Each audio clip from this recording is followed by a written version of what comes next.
Hey guys, welcome to Signals from the Frontline, your every Wednesday live broadcast brought to you by Frontline Gaming. We're your hosts, Kicker, the Chief of Serial, and Sigilite of the FLG. Nicky Dee, flannel fan and producer extraordinaire, although he's not wearing flannel tonight. And I'm Seth, the Mad Dok, your competitive correspondent. How has everyone been doing? We are back from the LVO. Holy fish sticks, we've survived. Guys, really fast, if you're listening to our podcast, please consider watching us live every Wednesday night at 9 p.m. Eastern Standard Time. You get to see the cool visual elements of our show and be part of chat. And guys, we have a lively chat tonight. So yes, folks, we are back. We survived the LVO. Seth was there. I was there. Nicky Dee was, there in spirit. Yeah, in spirit and working remote, I'd say. Working remote. But we did it. So, as is tradition on our show, despite us working our asses off, I still managed to get some hobby progress done, and I got to show off. I got back on Tuesday night exhausted, and I managed to get a little bit. I don't know if we can show it. There we go. Like it's this cool conversion thing I did. It's basically. Can you see that, Seth? Are you seeing what we're looking at? Yeah, it's so there's only one Primaris Psyker model currently, I guess modern plastic model. And I'm like, I don't want to have like multiple of the exact same model in my army. So I took one of those Gene Stealer cult creepy models, swapped out the head. Well, actually I kept the head, but I adjusted some other parts of it, added an Aquila, and now it's a Imperial Psyker, totally legit. The commissars would approve. Yeah. Yeah, so I mean, like, I don't know, dude. Seth, do you like having like the exact same model in your army if you have to? Like, there's only like one, beast. Oh, no. Yeah, I try to do a bunch of conversions if I can, or even if there aren't conversions, at least like kit bash, like different arms and different heads and kind of stuff.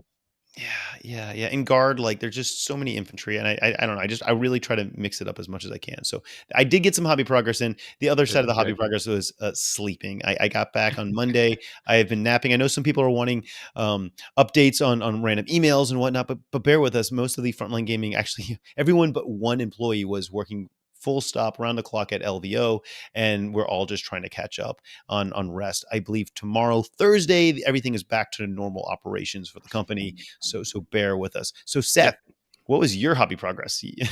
I didn't do any. In fact, when you were like, we're doing hobby progress tonight, I was like, you son of a bitch. Yeah, I didn't do anything. I have been working on something, but it's not ready for sharing yet. I guess my main hobby progress was I walked 33 miles between Thursday to Saturday at LVO. Wait. Can you repeat that one more time? Between Thursday, which was setup day for us, and then I helped with the War Games live stream Friday and Saturday, and then helped you with some other tasks on those days. And I left Sunday morning.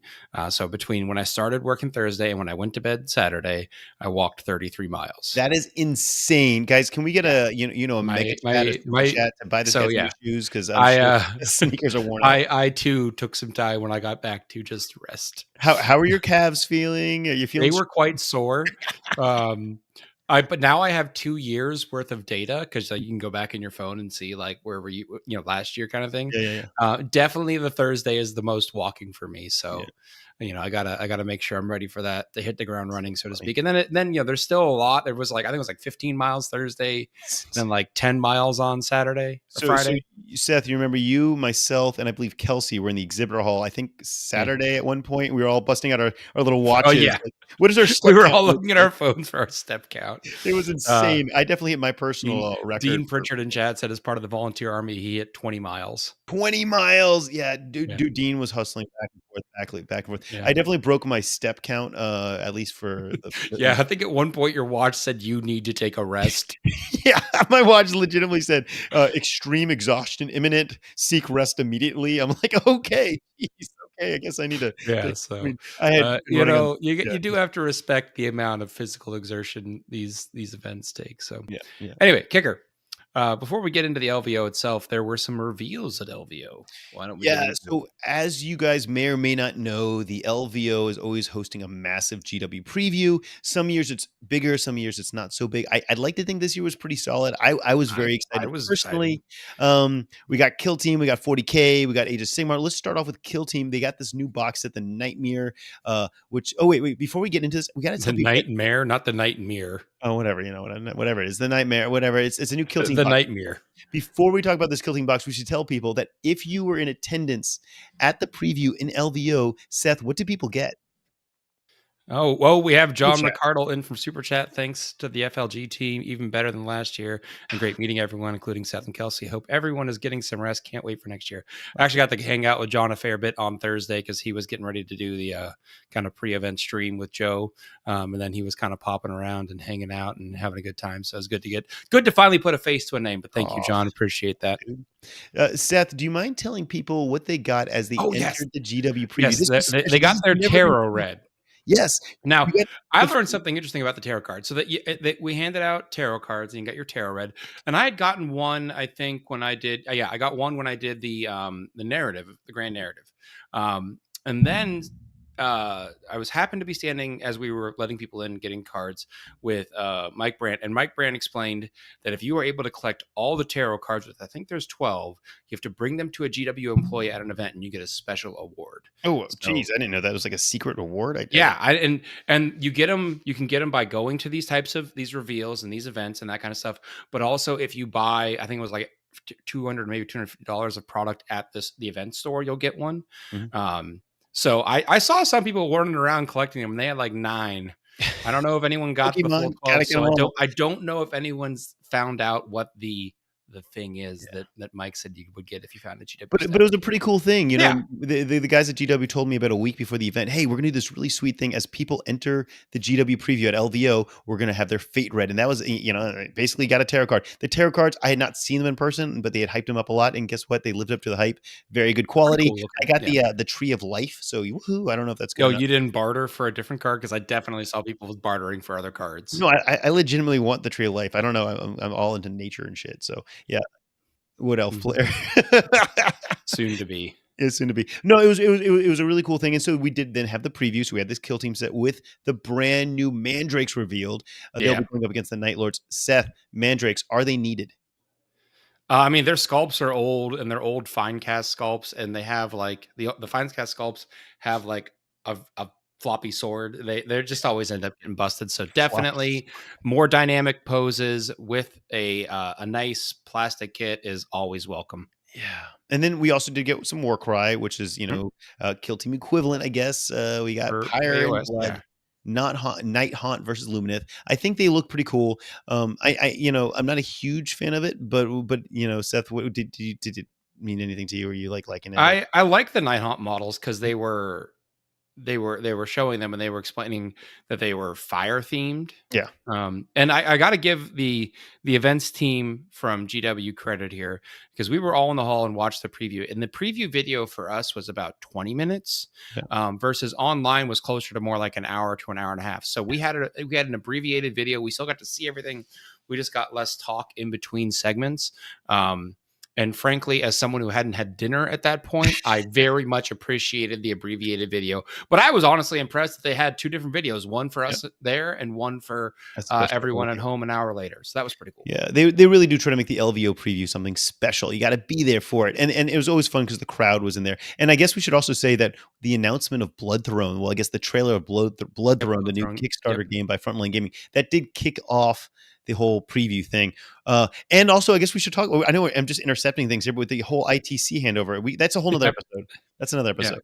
Yeah. But I mean, the short version is anything at this point ITC related, it is all under the management of the GW team. So Frontline Gaming is no longer managing that. It is GW that is handling all of that. They said don't expect any big changes in the coming year, but they are reevaluating some things. So just keep your eyes. They did an article on it, I believe, as well the same day on the Warhammer community page. And if you were not at LVO and did not get your ITC awards, don't email me. Please don't email Correct. me. I've seen a number of threads pop up. People are like, "Hey, I missed my ITC awards. FLG, what do I do?" And in fact, we didn't even do the ITC awards at LVO this year. It was Zach from the events team, right? Yeah. So what we did is we did the LVO awards at this award Yep. ceremony, and then Mike Brandt came up and did the ITC awards. Oh, Mike. Zach, Okay. Zach helps them, of course, but Yeah. yeah.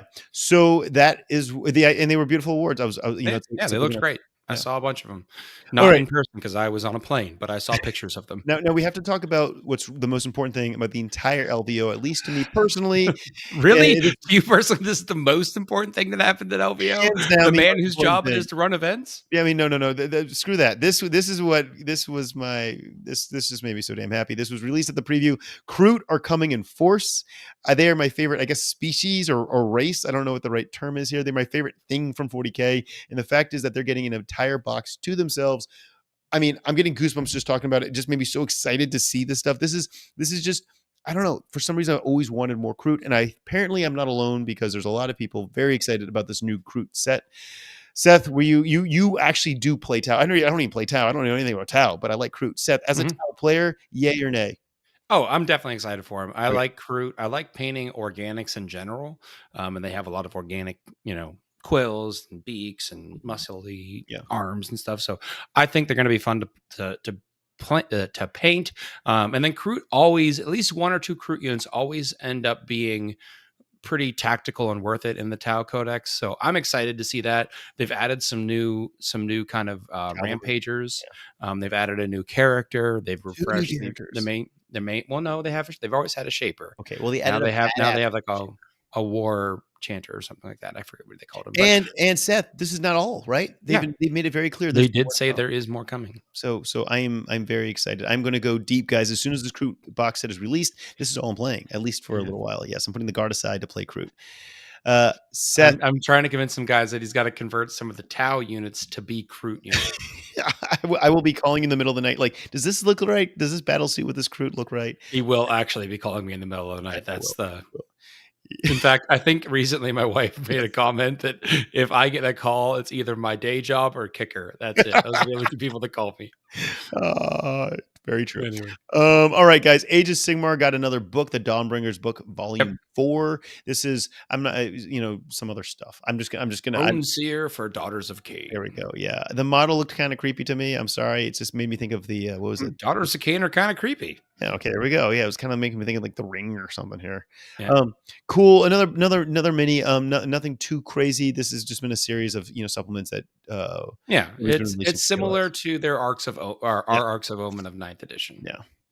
And then we should talk about the Underworlds thing that got released. This is more Grave Lords for the Grave Lords faction. Yeah, I mean, I'm not sure if you saw them, if they meant anything to you, Seth. I enjoyed the little bit of story they gave us, which was the if we can go to the next image on them, or do we not have them? No, we don't have them. Well, I don't have them to them. But then basically it was like, what if a couple, a man and a woman, the man became cursed and was kind of like a beast, and the woman became a necromancer to like fix him, and then they go to the realm of beasts, and she raises a bunch of zombies to break into graves to find the solution to fixing him. So it was very interesting to kind of get some of the fluff behind it. And I assume I haven't played Underworld since like the first release. So I assume most of the bands have little stories behind them, but that was kind of cool to hear that story. Seth, you're talking about Underworlds. You aren't poo-pooing. You're just saying you haven't played it in a while. Yeah. I went into the Underworlds room and they have an entire room to themselves at LVO, and I was blown away. I'm like, wow, there's a lot of people playing this game. It's pretty impressive. So I don't know. It must be. I mean, I definitely know it was not this popular last year. It's definitely gaining some traction right now, which is cool. Yeah, it's good to hear. So now the really other big one. This was, they always try to end these previews on like the big thing, and I mean, I gotta say, 30K generally is not something I get excited about, but holy fish stick solar auxiliary. I mean, look amazing. Yeah. This is Kicker, just that feudal guard army you were making, throw it out and just use yeah, this. no, seriously. I'm just putting that whole feudal guard army on hold. These models are gorgeous, and I mean they're not one for one. I mean, I'll like to see them for scale. But Oh, I 100% expect a ton of guard players to convert these models up and make I them mean, the tanks are so 40k much better appropriate. looking, dude. Like I'm just The infantry looks amazing. yeah, geez. So this is designed for 30K, but I'm sure there'll be many people making them 40K Mhm. guard army. We're gonna phone in a friend right now, Nicky Dee. Do you want to talk about some made to order stuff for Old World? Yeah, because they're bringing made to order. Yeah. All right, Nicky D's coming, folks. Don't All worry. right, there we go. Pre-ordered, Had to change my right? buttons over. Yes, so and actually this is going to relate to Warhammer Fantasy: The Old World, something that Kicker, I know you've been getting requests on. Will Warhammer Fantasy: The Old World be at LVO 2025? So that's a future question. Yeah. Stay tuned to future episodes of Signals from the Frontline for more episodes. But the Old World box set and rules, everything else like that, that is now available. The PDFs for all the core rules for the factions are available as well. I think Kicker at LVO, there were some boxes of the Old World. Did you Dude, see it people was walking around with so those? cool. Yeah. So Saturday early in the morning, I met with the GW team to get into their booth early, and they already had a line of people waiting to enter the exhibitor They hall. did. And we allowed them to go in early and get first access. And GW did bring a massive inventory of Old World stuff. So if you were at LVO, you were able to get whatever the hell you wanted from the new Old World release. So that's one of the perks, right? You come to these big events, you come to LVO, and whatever's releasing that weekend, you're almost guaranteed to be able to get your hands on. Oh, Yeah. Duncan Rhodes himself was in line. He was sitting in line like everyone else, crossed legs, waiting his turn, like very respectfully waiting his turn to go get his Old World box. But yeah, Nice. it was a very cool sight. So Yeah. yeah, So as it goes for Old World, you can get the box now. This weekend's pre-order for Games Workshop products is some made-to-order items for Old World. It's going to be keeping with what was the core set for the box set. So Bretonnians, there's going to be your Lord on Pegasus, Lords and Battle Standards, Paladins on foot, Damsels of the Ladies. So some classic heroes if you played Bretonnians. I did. They were really fun. I didn't know how to paint them because I was like 12 at the time. And then Tomb Kings, you're going to have your Tomb Kings, which were the lords, effectively your general in 40K terms, and then some Lich Priest and Battle Standard Bearers. So if you play these armies for fantasy, you're probably going to want some of these, mix a few of these to mix in. They are classic sculpts.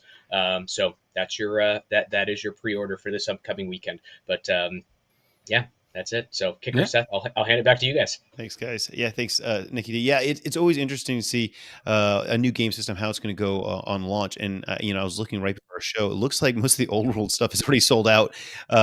So it looks like there's demand. Let's see how long it stays. All right, let's hop into the FLG news, guys. The Cherokee room block has sold out again. So this is now the third time we've been able to add rooms and it's sold out. People have been bugging me apparently I didn't check my email inbox over LVO. Sorry, I apologize. I can't believe that, Kicker. Why not? I was a little swamped. But I looked at my inbox this morning and there was a lot of people asking about the Cherokee room block. And I begged this afternoon with I begged to the venue management at Cherokee to add just like a few more rooms because the if you don't get through a room block, Saturday night is $600. $600 to stay at that hotel, and it's a great hotel, but I don't know if it's $600. Great. So our room block though is significantly cheaper. It's like $100. So long story short, we should have a few more rooms added tomorrow, ideally. So if you're waiting to get your Cherokee room, get it. But that is most likely not going to be able. And correct me if I'm wrong, but the event itself is sold out for 40K. And it shouldn't be sold out. I mean, we have because if we need to, we can always add some spots into the hall. I really don't want to. If you also have been sitting on the fence, grab your tickets. Yeah, we do. We are 200 plus 40K players as of right now, and there's always a big jump right about now because people. And it's your chance to tangle with me and Nicky Dee and see. Yeah, both Seth and Nick will be there rolling dice. Yeah, Age of Sigmar has become a 3-day event. Thanks, Nicky D, for bringing that in. Age of Sigmar is a 3-day event. It was so big last year that players wanted an undefeated winner. There's so many people, so we couldn't make it a 2-day event. We had to make it a 3-day event. So both 40K and Age of Sigmar are 3-day events. On Sunday, you have other events to do for 40K in case you don't make the top cut. We have the 40K narrative and the 40K RTTs. And I'm really stoked to say this, guys, but we did this drink. We kind of tested this concept at LVO, and we didn't really make a big fuss about it. I just wanted to see if it was possible. We made an LVO drink called Combat Juice, and it was this lime green margarita, at at one of the bars at the Yeah, I saw it. Yeah, it was pretty cool, right? Well, we decided to release combat juice at every single one of our events to match the theme. So at Cherokee, guys, you'll be able to get Cherokee combat juice. And this, I just got the price, I just got the information, but basically, it's going to be a purple drink to match our purple logo, and it's going to be moonshine based. And yeah, that will be the alcohol. That will be the primary. Someone's going to die. Well, keep it away from the Vanguard Tactics crew after what they did Saturday night. They need to be on a leash. Well, so the Cherokee combat juice will also have this nice little benefit. If Seth, Nicky Dee, you guys remember the Cherokee event takes place on the Cherokee reservation. It's their land, and we thought like, hey, maybe we can do something to give back to them. So a portion of all sales of this drink will be going back to the local community there. Oh, that's cool. A way to help raise some money and stuff. So really stoked about this. I have yet to decide the Rocky Mountain combat juice, but that is the next project. But Rocky Mountain Open, we are working on dice, and I wanted to know, guys, what do you think for dice? Let's see what the chat thinks here. Do transparent dice with glitter, like, does that sound attractive or just stupid? Like, we're thinking like transparent, like slightly tinted dice, maybe bluish tinted dice, because that's kind of the logo with glitter. Yay, nay? What do you think, chat? Tell us. We'll be reading your comments. Seth, shoot from the hip. What do you think? I don't know. The favorite dice that I've seen FLG make kind of like last year or two is the matte black with gold for A Song of Ice and Fire. Yeah. But it's not often that we see like matte colors. Yeah. Like most dice are glossy. So that always kind of stands out to me. So maybe we should try and do some sort of opaque solid color with our contrast. I'm down with it. Like blue dice with orange, all matte, of course. Blue dice with orange logos or something to kind of fit that. You can do that. Nicky Dee, what do you think? Give me your favorite. KR Quintero says, we don't glitter here. We don't glitter here. Oh, no. All right. I guess I have to adjust my. Well, the glitter is not like, I don't want like to bedazzle the dice or make it. It makes it sparkly. I hate, personally, guys, let's just get this out there. I hate glitter. Like, it's not allowed in my house. Child. What's the sex of your youngest child? Oh, geez, Emerson, my 4-month-old child will be playing with glitter, I'm sure. But we really try to stay away from glitter at all costs. Yep. I'm just like, son. We did some dice. I think it was for SoCal that had like glitter in it. It basically just gives a little sparkle. But okay, Nicky Dee, what do you think, man? What's your favorite type of dice? Do you like layered dice, something kind of like shiny, or more just traditional and opaque solid dice? I like faction dice. Typically when I play, if people see me play, a lot of the dice that I use are actually Games Workshop's Blood Angels dice, and I've got different colors of them, so I can use them for. And I'll explain to my opponents pre-game. The red dice are my wound counters. The black are my CP. Gold, maybe something different that's there. So I like having different sets, and I use it all the time, even if I'm not playing Blood Angels, because I still love that faction. So that's my preference. Well, guys, if you were in chat or you're coming to Rocky Mountain Open, shoot me a message on Facebook or email. Tell me what kind of dice you want for the Rocky Mountain Open. We sold a lot of these dice as pre-orders. I got to put my order in by Friday. So I'd like to get an idea for what you guys want. Let's hop into some nerd news. Nicky Dee, do you have anything? I know nerd news is usually your realm. Okay, Nicky Dee's shaking his head. I did do some quick research here. We have some movies coming out this year for 2024, starting, I guess, now. We've got things like, Mean Girls and Kung Fu Panda 4, which I'm sure are just wonderfully exciting. Are we really talking about these things right now? Say what? Kung Fu Panda 4. Is that what we're talking about? We're talking about Kung Fu Panda 4. Well, okay, but let's move past Kung Fu Panda 4. We're gonna have another Godzilla King Kong movie, which is always a crowd favorite. Civil War looks amazing. Come on, Seth, you must have seen the trailers for that. No, you're just a history buff, and you love. This takes place in like slightly modern, like a little in the future, as if like the America kind of manufactured. Like, oh, that's kind of cool. Okay. This is gonna be good. Kingdom of Planet of the Apes. Come on. You're gonna love. No, not for me. No. Oh, am I okay? Nicky Dee's give me a thumbs up. At least I'm getting a thumbs up from one of my co-hosts here. All right. Finally, this is the one that if you don't like it, dude, you just gotta leave. Mad Max. The next Mad Max is coming, dude. Yeah. I like Mad Max Fury Road. Thank you. I've seen the others. Yeah. You know who's gonna love that is our trucker and logistics extraordinaire, Mike Gandolfo, who's very much. I think next year he needs to be in Mad Max cosplay. Yeah, 100%. Mike, make it happen. All right, Seth, take us into our main segment, man. Kicker, you and I were at a little event called the LVO this past weekend. Would you like to maybe tell folks what LVO is? It is just the largest competitive tournament for so many different tournaments. It's an event with, I mean, everyone knows that 40K is big, but it's also the largest Age of Sigmar tournament, 416, right? Players. Mhm. It's the largest Star Wars Legion, the largest MCP, largest kill team, huge song guys. Largest single 40K champs. 40K champs, and it's this massive thing, right? But it's really done by the community. Like Mhm. there are I think we counted like 18 actual employees of Frontline Gaming. Everyone else is just a community guy coming together, helping us, like, you know, to put this thing on. It's such a cool, like, it gets like warm and fuzzy inside, right? It's the community coming together to make this thing happen. You know, there. If you look at the graphic right there, Seth, you want to describe the graphic? It's kind of cool. Yeah. So this is kind of a collage of photos of all of our various volunteers that have shown up to help. There's too many to name.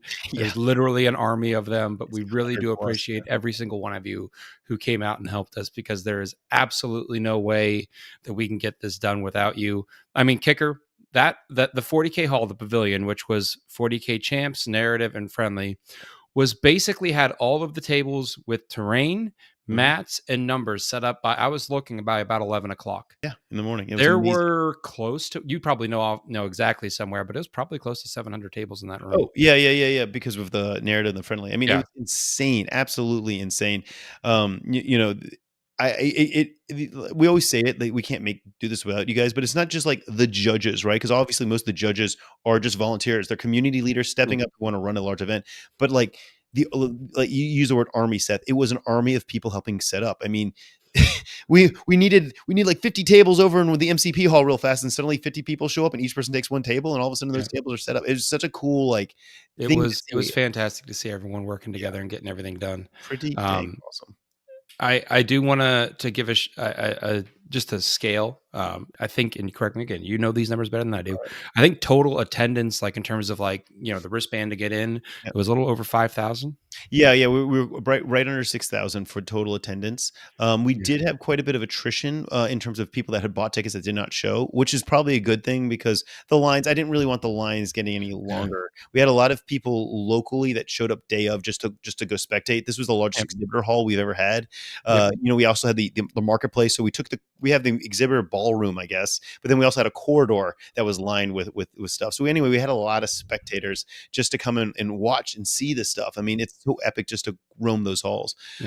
So yeah, it was a really cool, you know, I mean, really cool thing. I mean, 200 people playing MCP, right? Like, that's crazy, man. Yeah, I mean, like, it was really cool to see. Now, I have to thank Kelsey Ito, who was our on the ground staff photographer for the weekend. He took a ton of amazing shots while he was there. Go check him out on the Frontline Gaming community page. I took a sampling to kind of take us through the experience. Seth, who is Kelsey? Does he? This is Kelsey Ito. There he is. There's Kelsey. He is, once again, just a volunteer. He is not a staff member. He is a volunteer, and he came out and documented everything for us, and it was fantastic to have him there. From Hawaii, though, folks. From Hawaii. And he also brought some very needed chocolate covered espresso beans to us at one point, which I ate some of Saturday night, and then I'm fairly certain Joe and Jack fought over on stream Sunday. He saved my ass with some tea. I don't know, some like Hawaiian magical tea or something. Magical Hawaiian tea. Yeah, no, I'm pretty sure that's a thing. Yeah, Kelsey was here last year. It was great seeing him last year, and it was great to have him back this year. And he is now contractually obligated to be there next year. And guys, folks, we met Kelsey because he used to be in our chat all the time, and he's in there tonight. He's there. Hey, Kelsey, what's happening, man? And like, because of, like, you know, just another community guy that's helping to make the event as a whole possible. So thank you, Kelsey. All right. So, but if give us Nicky Dee, take us back to the top of those pictures. So the first thing that folks saw when they came in was this. We did launch the Bloodthrone Kickstarter on, I think it was the Thursday, right? Yeah, Thursday night. Yeah. And so when folks came in, there was obviously the registration desk, but right there as you came in, we did have the Bloodthrone demo area set up with Reese, the creator of the game. there all day to give you a chance to see this game in person, to play a little bit of a demo, and then check out the Kickstarter. So that was really cool to see and have. The models were beautiful. I didn't throw an image in there, but they actually had a full size, like the game is called Blood Throne, and they had basically a full size throne there for people to hang out and check out and sit on. It was pretty cool. There's also some pictures from the guy that made the throne in the community page. That was an intense project. Hats off to that man, because I looked at it and was like, oh God. Yeah. Now, the other main thing you saw when you came in was this. The giant Terminator from Games Workshop, here shown here with our boys from Vanguard Tactics. They brought a huge crew out this year. They ran their workshop on Thursday night like they always do, to kind of get players ready and prepped for the event. So it was cool to have those out. There were also just tons of other teams. I had some photos. I don't think I threw them in here, but lined the halls coming in were the banners for all the various teams there for the Hall of Champions. I threw another picture in here that Kelsey threw up, a panoramic for scale of just exactly how crazy the 40K hall was. This is like a panoramic shot, but this is literally, if you were there last year, the hall that we had 40K champs and AOS in was just all 40K this year. And it was wall to wall 40K, more tables than last year. It was amazing to see that many players all sharing the same passion for the same game. I did want to point out one individual that I met, because I wandered the halls all days saying hi to folks. Our next picture here, this is Steven Peterson. He's the gentleman on the right of the image that is the left of the image. Things are backwards for me. That is sitting in the wheelchair. And he had a very kind of inspiring story. And I talked to him a bit, but you can see his full interview. He did take some time to sit down with Jake from our team and talk through his story. But essentially, he was there playing 40K. And I was intrigued because I was kind of wondering how someone who had these mobility issues was able to play the game. He was in a car accident several years ago where he was mostly paralyzed. And his local club in Australia got together and built and painted a knight's army for him, so that he was able to play with less models. And he usually would have just the opponents move the models, but coming to LVO for the first time, he actually flew with a friend, and a friend was there to move models and roll dice for him the entire weekend. And he ended up going 4-2 with an Imperial Knights army that had 3 big knights in it, which is not something you usually see. So it was just really inspiring to see someone kind of face that level of adversity in life and find a way to stay connected to their hobby. And he was a really nice gentleman, happy to talk. All of his opponents had nothing but nice things to say about him. So it was just really cool to see the community somewhere else in the world come together for someone, and then for him to take this big leap of faith to fly across the ocean to us and to be accepted when he got here by all of his opponents. So that was really cool to see. So I wanted to point that out. Kicker, did you? I think you got a chance. He had a great time, by the way. He followed up with. I mean, the community at LVO is extremely like welcoming and friendly, and it's only getting better. Yeah. Like I don't know if you compare. I don't know, Seth, if you have the data or not from last year to this year, but it's amazing. Like a handful of yellow cards. I don't think there was a single red card or anything. It was just like, everyone was like really there to have fun. It was really a cool experience. Yep. Now, I threw this next one up because we had, as you said, we had the marketplace in the hallway, and there was a group there called Verker's Vault, I believe it was called. But they had this piece, and some folks might recognize this piece. This is the crashed manta that was painted on the Squidmar Paints channel, which I think he has like a dozen videos on the building and painting of this. And it was really cool to watch those videos and then get to see it in person. And they had a ton of really cool, high quality miniatures on display. They're basically a museum of painted miniatures. So it was really cool to see that.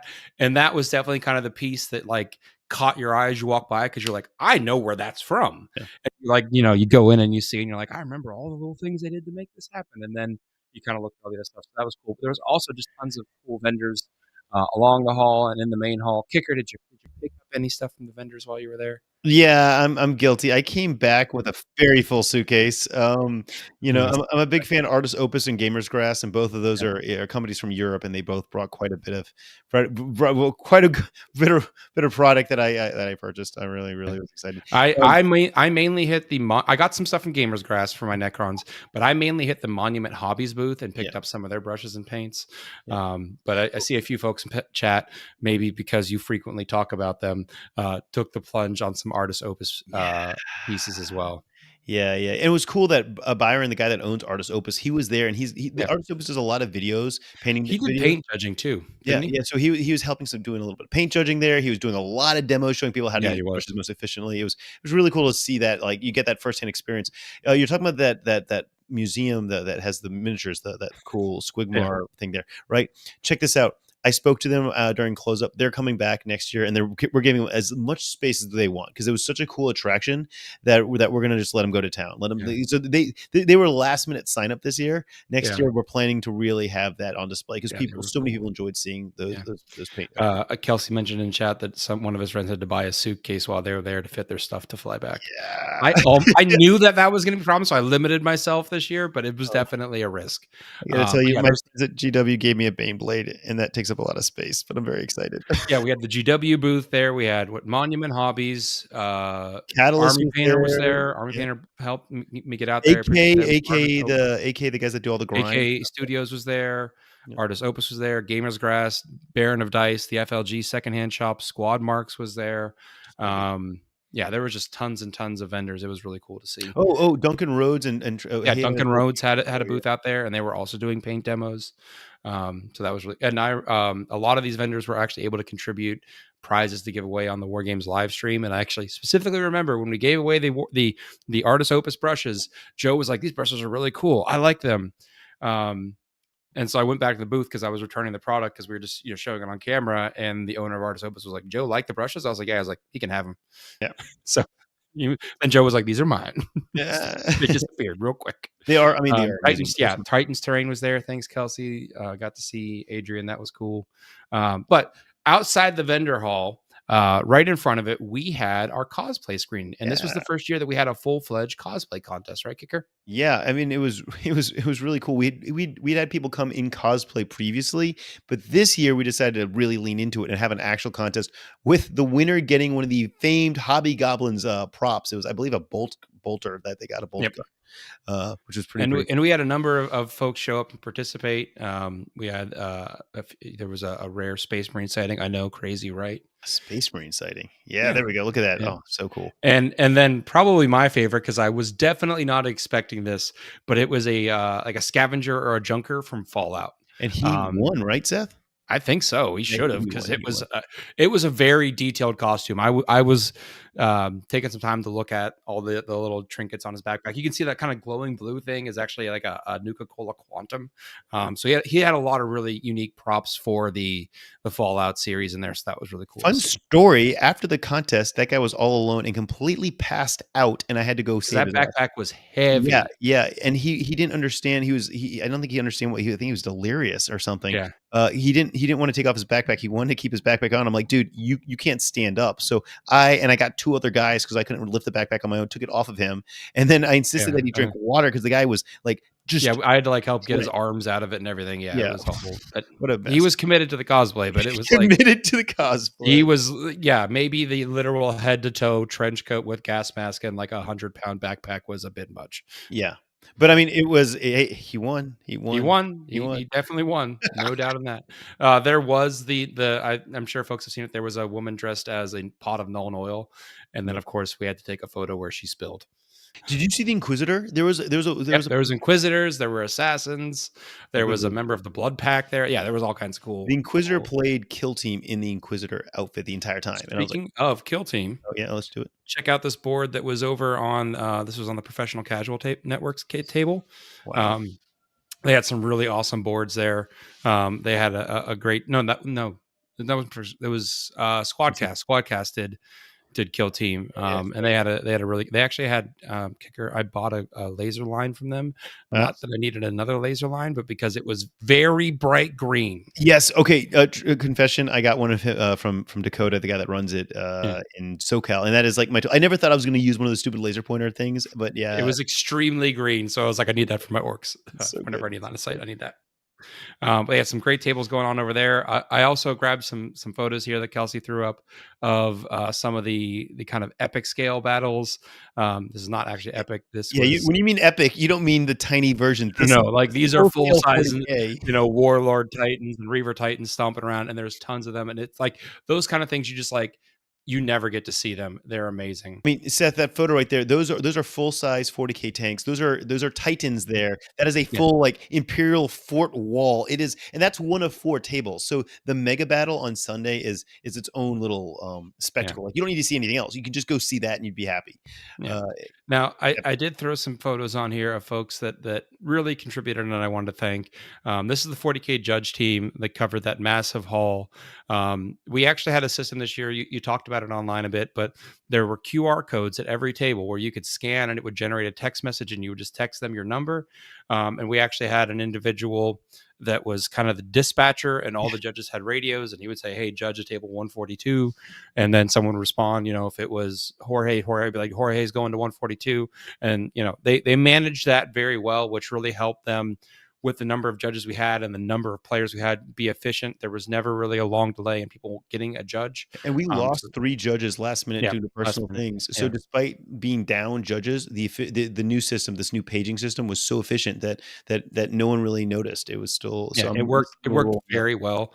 So that team put in a lot of work, and I do appreciate everything they did. So I just wanted to give them a shout out because we could not have played an event that scale without those guys making that system work. That was Adam Solis, our head judge. That was all his idea. That was all his idea. Thank you, Adam. He's in chat, and he's probably going to get a bigger head because of it. So love you, Adam. We have another photo here. This is our army of volunteers on their way to set up the hall. In the front there, in that Hobby Goblins jersey, is Dean himself. But the army out and about early on that Thursday to get things set up. Again, couldn't do this without you guys. Really, we have to do a shout out, Seth, of several key anchors for the setup crew, right? So we had the Hobby Goblins. That's a key anchor, right? We had D6 from the Pacific Northwest. That's spearheaded by Marcus, my buddy, and just another solid anchor. And I gotta say, dude, we had Dayton. You know Dayton, right? Yep. He was there. This is the human forklift. I got to see too much of Dayton, but yes, I know Dayton. Okay, you saw Dayton. But I gotta do a shout out for my boys from Louisiana, dude. I mean, they were there. The crew came and represented, and they were my ace up my sleeve. Whenever there's a problem, I'm just like, guys, handle it, and they took care of it. Yeah, so they did great work. I threw up a few of our streamers here. This is the Squadcast crew. They both streamed and judged and TO'd Kill Team. And they were working hard, and I appreciate them. It was good to see them. These are folks that I'll tell you about here all the time in our kind of affiliate news or our friend news. But it's not often that I get to see these guys in person and get a chance to say hi to them and tell them how much I appreciate what they do. So it was great to see them there in person. It just wasn't other streamers here from smaller groups. We had GW here streaming. This is actually the Paul Murphy himself over there streaming AOS. They had the AOS stream going all weekend. It was really cool to see them there. Always appreciate their support. Kicker, you shouted him out, but I have him here. Duncan, despite the fact that he's there to tell people about his paints, was like judging every paint competition under the sun.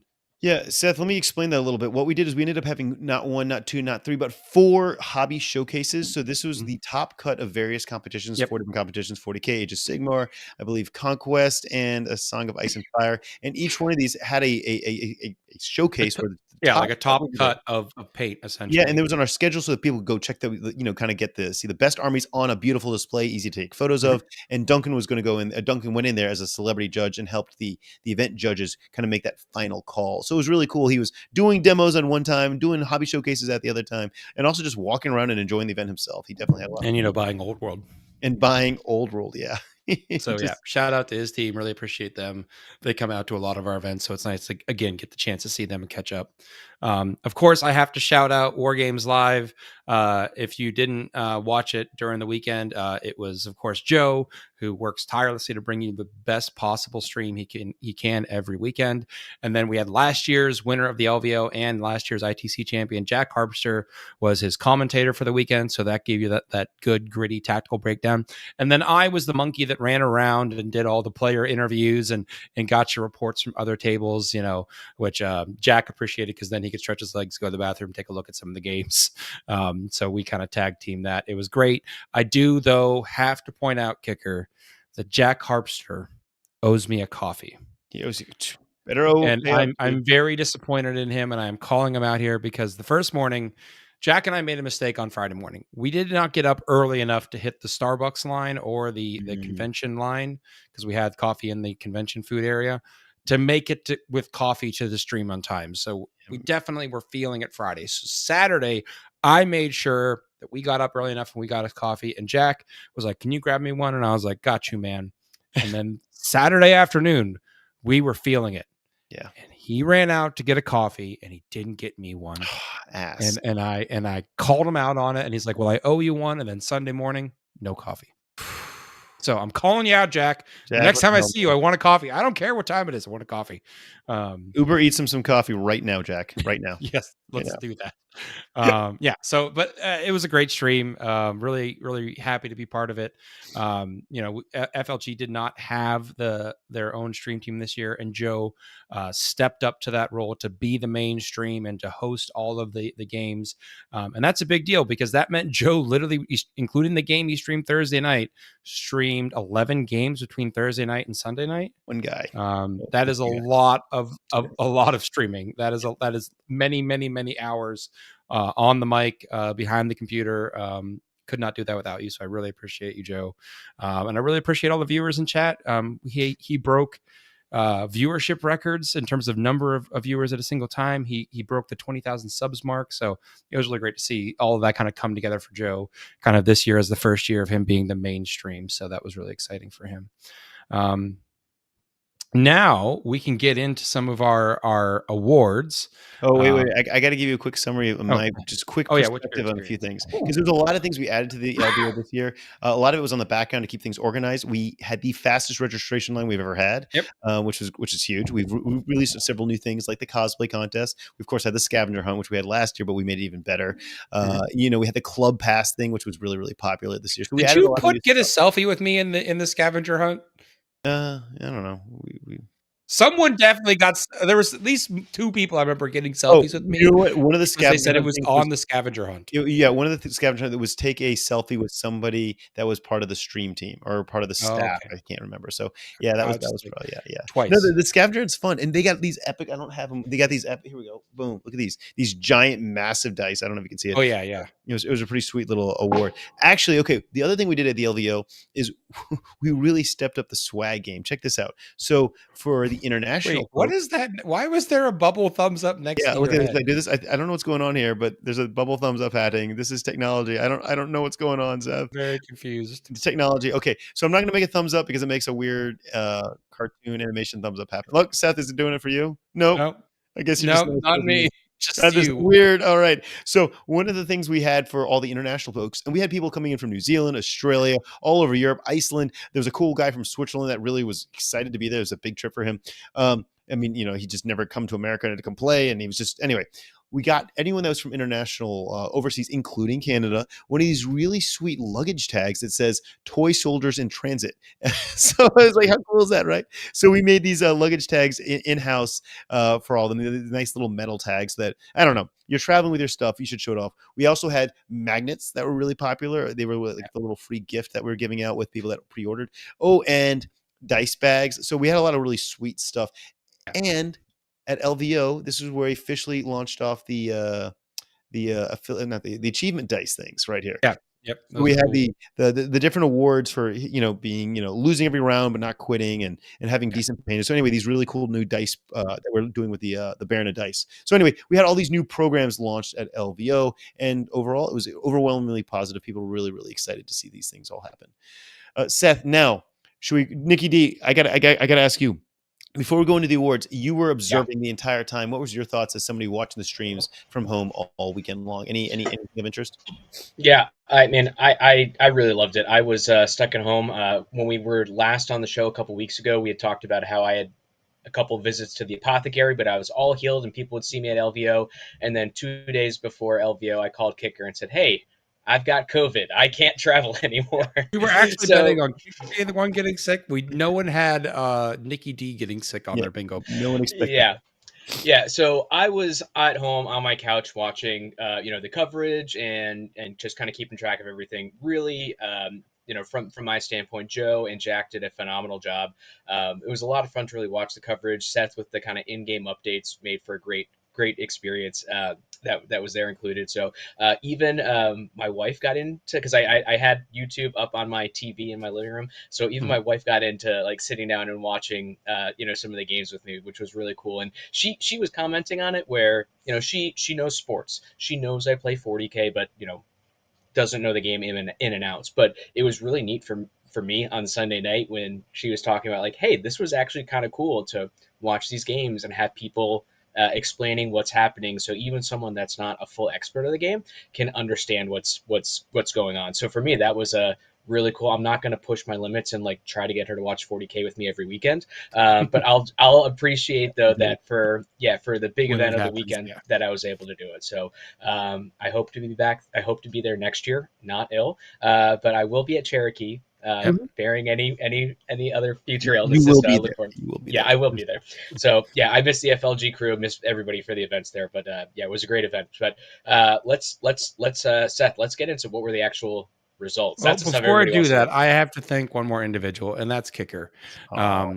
Kicker, you guys hear about how much he works to get these events ready, and so we can all go and enjoy them. But really, the best thing I can say about Kicker is he is the duck of FLG. On the surface, the man looks calm, cool, and collected, but beneath the surface, he is paddling his heart out. I mean, like there were hiccups behind the scenes all weekend, and he was all like 9 times out of 10, if I was like, "Hey, Kicker, here's the thing that came up," he's like, "I'm on it. I'm already on it. I dealt with it 10 minutes ago." And he's like, he was dealing with things left and right, but still, even while all that's happening, folks would come up and say hi, want to chat with him, and he was happy to stop and chat and thank them for coming out. So I really do appreciate everything you do, bud, because Thanks, we couldn't have these kind of experiences without all the work you do in between all the events and of course at the events himself. So I'm getting all emotional and shit. Shut up. All right. No, seriously though, I was wearing running shoes the entire event because I was literally running down the hall to keep up.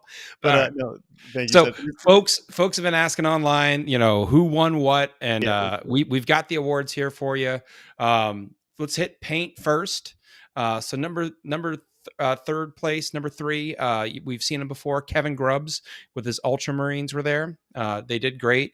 Number 2 was actually last year's Hobby Track winner, Matt Arendt. Now, specifically, I was talking to Matt pre-event, and last year he had placed 7th in paint. So his goal was to go higher than 7th, and he'd certainly succeeded in that, and he made it up to 10th place. Did you see Matt's Army transport box thing? Yeah. I mean, it was he made it 2nd place. I saw him loading up to go to the airport, and I'm like, what the hell is that thing? Now, I have an interesting rumor that both Kevin and Matt might be considering starting orc armies for next year's best painted Kicker. I mean, orcs do offer a lot of conversion and paint opportunities. Yeah. I think it'd be pretty cool. And then our first place winner was Stephen Lynn. Stephen Lynn took home best painted. So congrats to Stephen on that. Moving on to Paragon, which is kind of a combination of both on the table performance and painting. Our third place went to Marshall Peterson with his Necron army. Beautiful Necron army. I had a chance to see it. And it was like a horde infantry army. It was not a few models. It was like, I think he had like 50 immortals in that thing. It was a lot. Number 2, which we got to see a ton of on stream, which was great, was Sweet Lou. Sweet Lou was running Votan, and he had a very kind of classic bluish teal and white scheme on him. They looked amazing.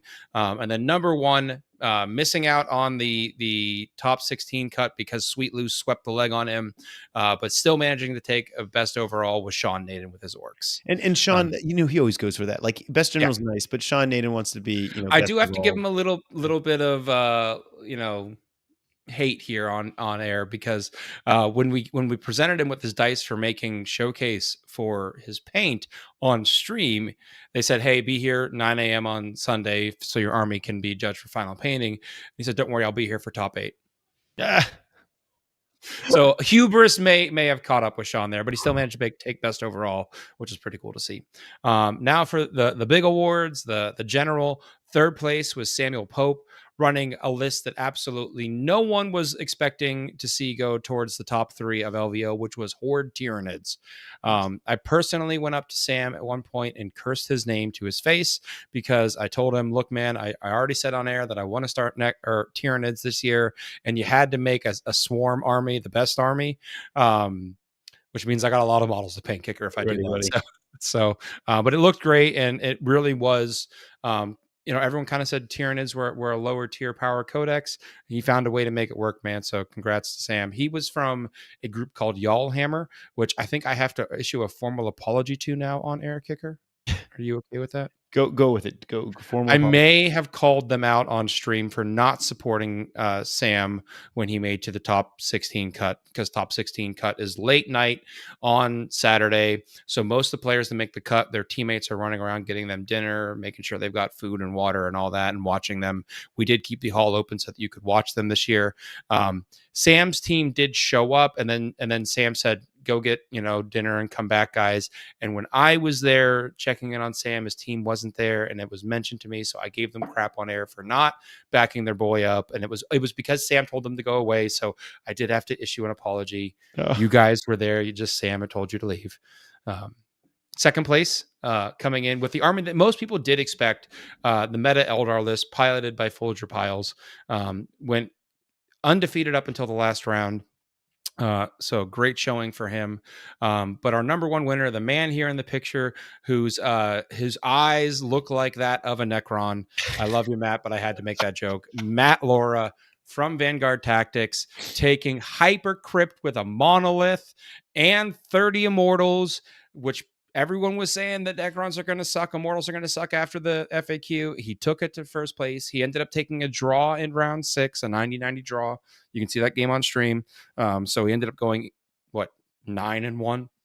9-0-1. Can we just laugh at the fact that there was quite a few people complaining that they didn't want to come to the LVO with their Necron list when Matt and there 2 Necrons made the top 16. Marshall Peterson also made top 16. So geez, guys. Yeah. And Matt, God, hats off to him, because not only did he make that run all the way, but the last 4 rounds. So from the top 16 cut onward, he was on stream all 4 rounds. Jeez. Which just that extra layer of stress is impressive that he managed to do that. If you folks remember 2 years ago, he made the finals running Custodes against Richard Siegler. Yeah, and that was the first year he showed up on the scene. He's like, okay, I'm just going to go right to the top, year 1. If I remember correctly, and I do have to give kudos where they are due, on the air when we were picking potential winners, I believe our producer extraordinaire did select Matt Laura. Come on in, Nicky Dee. Come in here. You can just brag it to everybody. Slight clarification. When we were going over the players to watch for the event, during the show, I added a name to that list as someone that should be flagged, as they could win this whole thing, and that was Matt Laura. So I added him in. I picked Matt Moore solely to win the thing, and his only loss was to, guess who? Matt Laura. I watched that game. It swung on the end with some cards, and Matt was able to take it with tactical objectives. I do have to take a moment, because I am part of the Vanguard team, to tell you a little story, Kicker, that you'll appreciate. So Saturday night, Matt wins his game in round 7 in the top 16 cut. And he knows, because it's a seeded pairing at that point, that he's going to be playing against Sweet Lou the next morning, which is Votan. Now, Matt apparently has not had a ton of experience with Votan. So he comes to the Vanguard Tactics team chat and starts asking Nick Kiever, one of our teammates, about Votan, because that's Nick's main army right now, trying to get an idea of what does the list do, what should my target priority, that kind of stuff. Meanwhile, while Matt and I are there for round 7, the rest of the Vanguard Tactics teams have gone out on the town on Vegas. And I kid you not, when I woke up at 6:30 in the morning, Matt had been up all night trying to figure out his pairings for tomorrow and how to play the games, in chat trying to get advice. Meanwhile, the team was out until 6:30 drinking. When I woke up, they were still out drinking. So but they rallied. They were there to support Matt throughout the day, which I was impressed with, because honestly, like if I stayed out till 6:30 and my teammate was on top table, I'd be like, good luck, bro. Yeah, right. You're on your own. So good on them. KR Quintero points out that Siegler did choose Matt as his pick to win it all. So definitely Siegler's got some experience playing that man. It's pretty cool. So congrats to Matt. Congrats to the Vanguard Tactics boys for bringing the win home. Kicker, you had, before we jump into AOS, someone else you wanted to thank. Yeah, I really think it's important that we just acknowledge a hero in our community. This guy has made it to every single one of the Frontline Gaming events in 2023. We created this new award just for him, and if someone else does it, they'll also earn it as well. But somebody that's made it to everything, including Cruisehammer. This is our War Master Award, better known as the Participation Award. This is going to none other than Marcus Tanner. Literally, this guy made it to every single Frontline Gaming event, always with a smile on his face, always willing to help set up, always willing to help us strike. Just a gentleman of a, guys, if you get the chance, meet this guy, shake his hand, but we had to give him an award because he earned it. Literally, I think I had dinner with him at ACO. Yeah, he was. Yeah, did you play him at ACO? No, I think just had dinner with him one night. Yeah, dinner with him. Yeah, I mean, just a really cool guy. So Marcus Tanner, congratulations! You are our first War Master.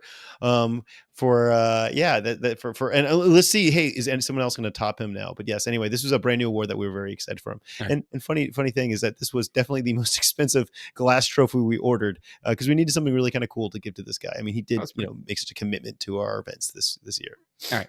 Well, let me get to the AOS awards and then we can send this one to bed because we're going long tonight, guys. So AOS, third place painting went to, and I'm going to butcher some of these names and I'm going to apologize in advance, AOS guys. Don't slaughter me. Take all grievances up with my pronunciation with Dayton. Dayton is my representative in the AOS community. He gets all the complaints. Okay.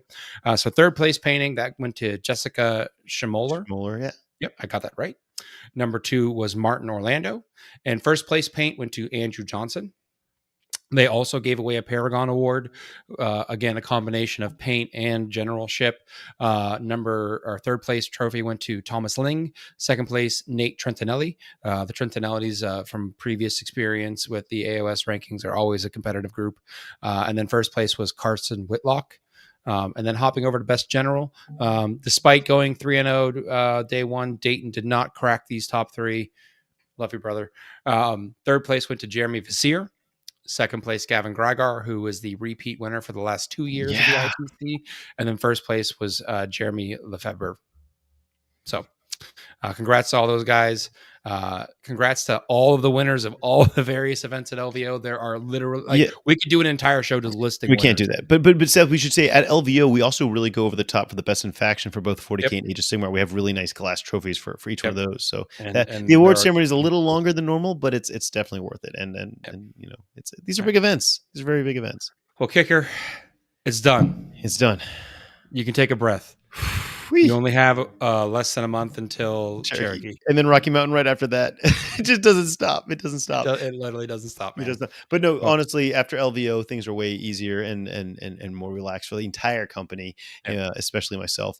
The next big project is the Champions Cup, which we've already got that pretty much squared away, but there's so many more things we want to do to add to that. So we've got Cherokee in a month, then Rocky Mountain Open, then a little bit of breather, but yeah. Well, we thank you so much. We really hope you enjoyed this episode of Signals from the Frontline.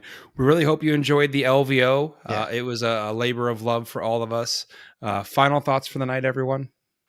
I think I'm going to pass out for the next maybe 3 days. Maybe 3 days now. I really do need to sleep. I stayed up just for us, Seth and Nick. I just stayed up just to be here for you guys, but I think I'm going to go to sleep now. All right. Well, we thank you so much for joining us. We really hope you enjoyed this episode of Signals from the Frontline.